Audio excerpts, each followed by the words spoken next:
हमको अपने जीवन में गलतियां करके नहीं सीखना, हमको दूसरों की गलतियों से सीखना है।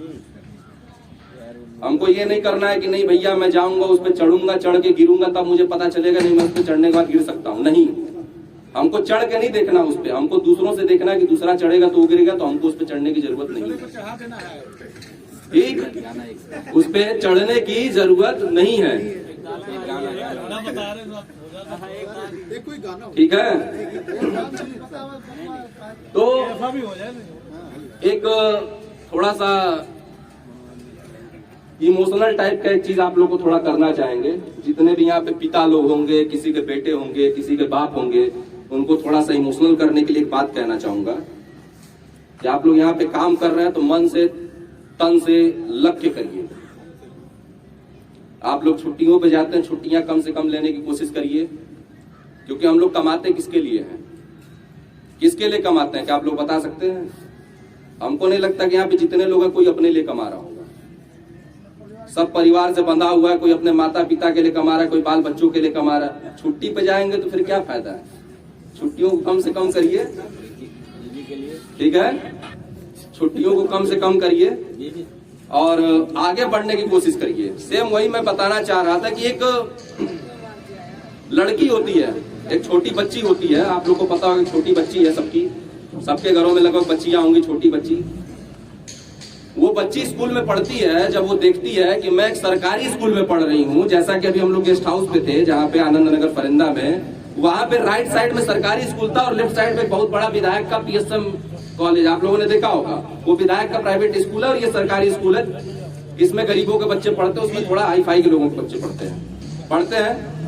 वो क्या गरीब की बच्ची जो होगी अपने बाप से ये नहीं कहती होगी कि पापा मेरा भी उस स्कूल में एडमिशन कराओ, मुझे भी स्कूल में पढ़ना है। आप लोग लग रहा है कि यहाँ पे नहीं है, present body absent mind, mind आप लोग का घर पहुंच गया।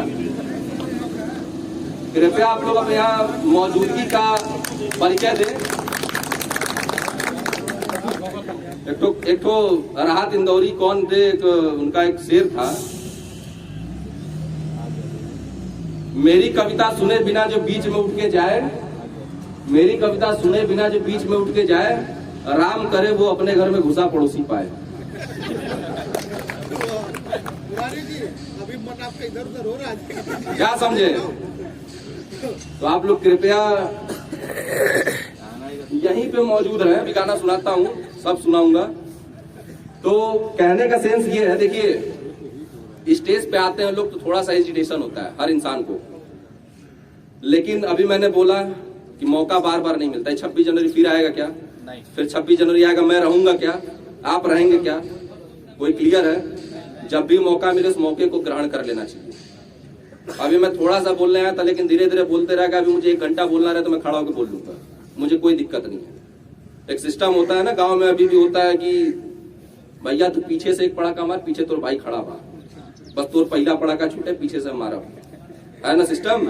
तो वो सब सिस्टम से नहीं होते हैं। कुल मिला के कहने का सेंस ये है कि हर लोगों के घर में एक बच्ची होगी और वो बच्ची का मन करता है कि मैं भी उस बड़े स्कूल में जाके पढ़ूं। सबका मन होता है कि मैं उस बड़े स्कूल में जाके पढ़ूं। अपने पापा से कहती है कि पापा मेरा भी बड़े स्कूल में एडमिशन करा दो, पापा मुझे भी साइकिल दिला दो, मैं भी उसकी तरह साइकिल से जाऊंगी। मेरी जो सहेली है वो साइकिल से जाती है। लेकिन क्या होता है यहाँ पे, क्या हम लोग दिला पाते हैं उस बच्ची को साइकिल? दिला पाते हैं साइकिल?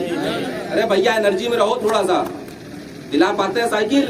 नहीं दिला पाते। तो हम लोगों को क्या करने की जरूरत पड़ती है कि हम उसको साइकिल दिला पाए?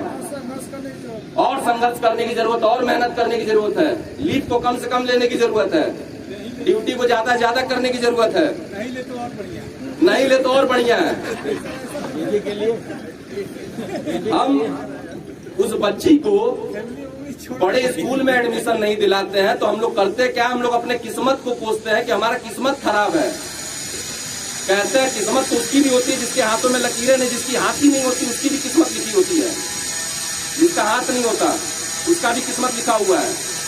फिर वही चीज कहने का सेंस है कि वो बच्ची जो है वो एडमिशन के लिए अपने बाप से बोलती है, अपने पिता से बोलती है कि पापा हमको उस स्कूल में एडमिशन कराओ, हमको साइकिल दिलाओ, मुझे भी साइकिल से जाना है।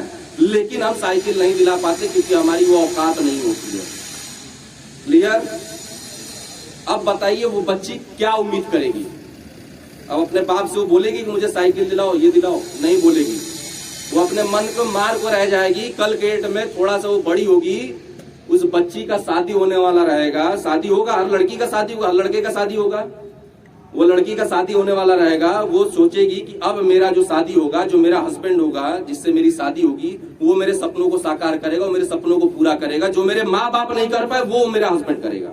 वो सारी उम्मीदें किससे लगा के बैठ गई? किससे लगा के बैठ गई? अपने पति से। आप सब लोग भी, हम सब लोग किसी न किसी के पति होंगे। ठीक सोच के देखिएगा, मैं हम सबको सबसे जोड़ दूंगे। एक भी लोग पीछे दादाजी खड़े, उनको भी पता, वो भी किसी न किसी चीज से नरेट हो जाएंगे, वो भी किसी न किसी चीज से जुड़ जाएंगे।